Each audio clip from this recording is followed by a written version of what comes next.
The baby monitor said, "Don't let her in." But my daughter was 3 weeks old. She couldn't talk. She could barely cry. And she definitely couldn't whisper in perfect English at 3:07 a.m. I froze. My hand hovered over the device. The screen showed her, sleeping peacefully in her crib. Nothing was wrong, except the audio kept playing. And the voice wasn't mine. It wasn't my husband's. It was hers. But she wasn't the one warning me. She was the one I was supposed to protect her from. I'm Sarah, 32 years old, a graphic designer, a wife, a mother. Before my daughter was born, life was simple: work from home, coffee, long walks. Then came Emily, tiny, fragile, perfect. We turned the guest room into a nursery. Soft pink walls, a mobile that played lullabies, a white crib with lace trim, and the monitor. We got the Safe Nest Pro, a Wi-Fi camera with night vision, two-way audio, and motion alerts. It was supposed to give me peace of mind. Instead, it gave me nightmares. The first few nights were normal. Feed, change, sleep. Then on the 7th night, I heard it. 3:07 a.m., a whisper. "Don't let her in." I sat up. My husband was snoring beside me. I picked up the monitor. The screen showed Emily, breathing softly. The door was closed. No one was in the room. I told myself it was a glitch, maybe a neighbor's baby monitor interfering. I reset the device, changed the password, enabled encryption. But the next night, it happened again. Same time, same whisper. Only this time, it didn't say her. It said my name. "Sarah, don't let her in." I didn't tell anyone. Who would believe me? That a $99 camera was warning me about my own newborn. I started sleeping with the monitor in our room, but Emily would cry, so I had to go back. Every night I'd check the app before lying down. Green light, no alerts, no motion, just silence. Until 3:07, and then the whisper. The third night I recorded it. I opened the app, hit record on my phone, and waited. 3:06, silence. 3:07, a soft breath. Then, "Sarah, she's coming." My blood turned to ice. I played it back. No background noise, no echo. It came from the monitor's speaker, clear, calm, human. I uploaded the audio to a voice analysis site. Result: 98% matched to a female adult voice, age 25 to 35, not a baby, not a child, an adult woman. I checked the device logs. No remote access, no login attempts, no updates. The camera hadn't moved, but when I reviewed the footage, I noticed something. At 3:06:58, the camera tilted down, just slightly, like someone had adjusted it. But I hadn't. My husband hadn't, and Emily couldn't reach it. I unplugged it, left it off for 2 nights. Emily cried more. I was exhausted. On the 3rd night, I reconnected it, just for her safety. That night, I heard footsteps coming from the monitor, slow, dragging, like someone walking barefoot on wood. But the screen showed nothing. I opened the door. The hallway was empty. I went into the nursery, checked under the crib, in the closet, nothing. But the monitor's red light was on, even though I'd turned it off in the app. I deleted the app, reset the router, wiped the device. I thought it was over, until the 4th night. I woke up to a notification. Motion detected. I opened the app. The camera was facing the wall. Then, slowly, it turned back toward the crib, on its own. I watched, heart pounding, as the lens focused on Emily's face. And then, the audio came through. Not a whisper this time. A sentence.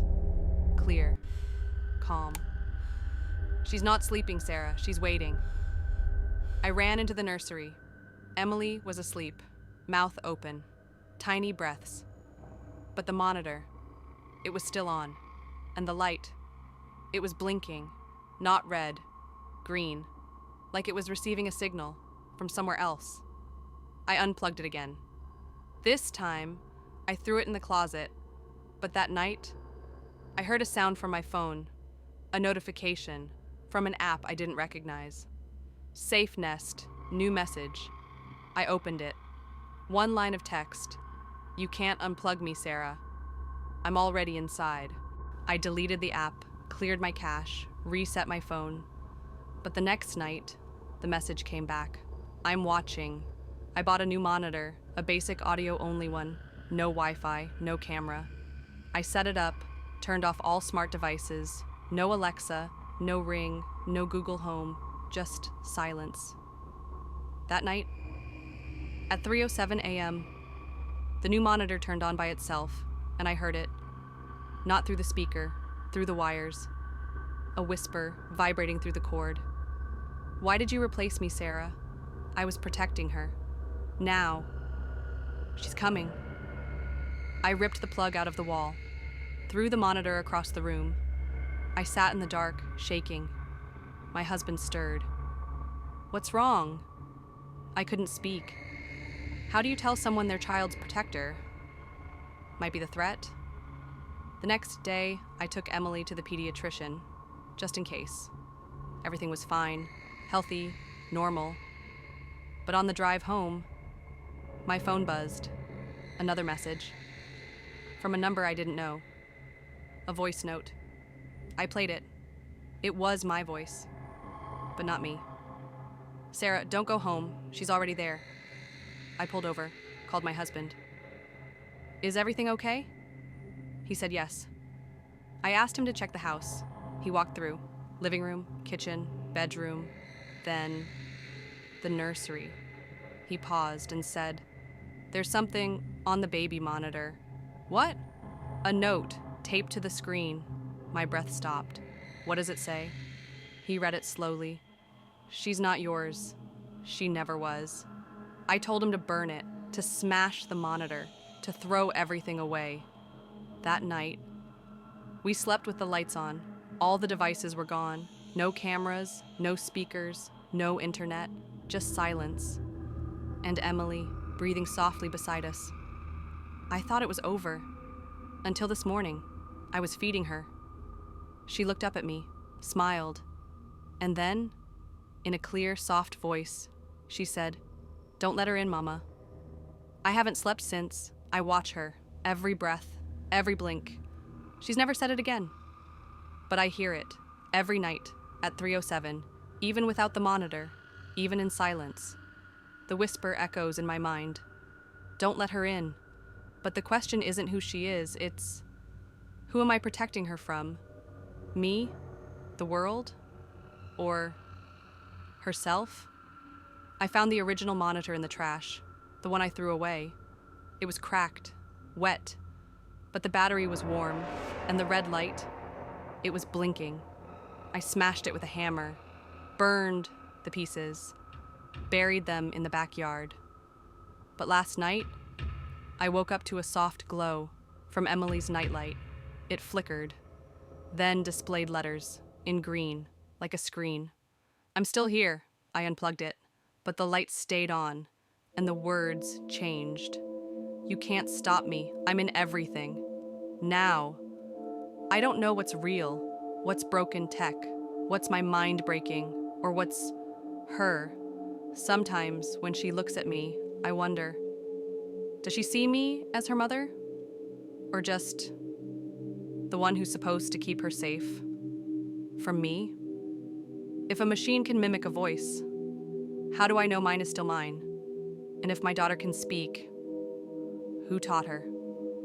I still keep the lights on. I don't use smart devices. I don't trust silence. But every night at 3:07, I wait. Because I know one thing now. It's not about keeping something out. It's about realizing it was never out to begin with. It was already inside, and it's still watching.